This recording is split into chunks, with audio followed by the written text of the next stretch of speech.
few months ago in BBMI, we asked the students to open up a Chumash and to look at their parshah and really start to engage, read about, get into some of the issues, some of the stories that they would be reading about on their bar mitzvah.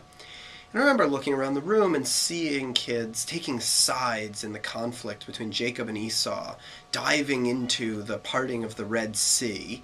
And I remember the awkward look of discomfort on one particular girl's face that told me that her bat mitzvah would be on this week's parshah, Parshat Tazria. Blood, childbirth, rashes, swelling, boils. It's difficult stuff, and honestly, it's not stuff that's really makes for a compelling read.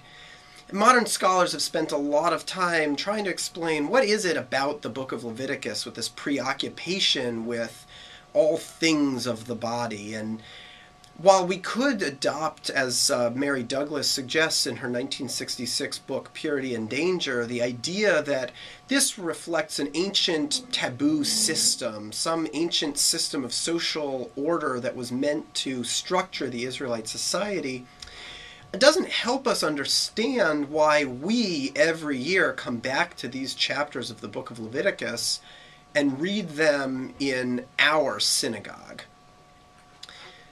But my thinking on the subject started to change recently when I heard a podcast of public radio's show Being, in which John Kabat-Zinn, a microbiologist who studies meditation and mindfulness and their effects on alleviating stress, suggested that we as humans are not altogether comfortable in our bodies. And he used the example of a sunset. Who wouldn't like to go and look at a nice sunset on a warm beach? But immediately upon seeing the sunset, most of us have the urge to talk about the sunset, to literally to describe it to the people sitting there next to us. And in that moment, then, he says, we've stepped away from the sunset. We're no longer seeing the sunset, but we are describing our ideas about the sunset. We've left the state of being in the body and the senses and moved into the mind. And he notes that most Asian languages have a single word that means both the mind and the body. There doesn't seem to be a linguistic distinction between the two. Biblical Hebrew is the same way. The word lev in the Bible means both the body, the physical senses, the emotional state, and the mind, the intellectual state. And only in the modern period do we start to get Hebrew words that describe intellectual processes as separate from physical or emotional processes.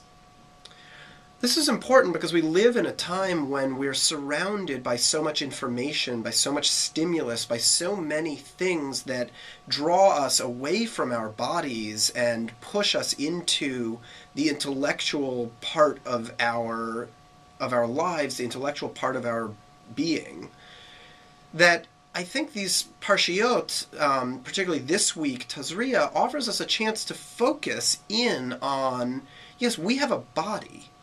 And Judaism is very specifically concerned with our body, with what happens in our body, with our senses, with our perception of the world around us.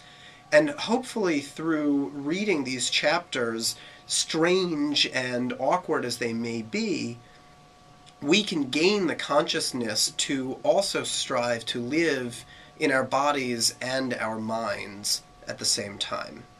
Shabbat Shalom.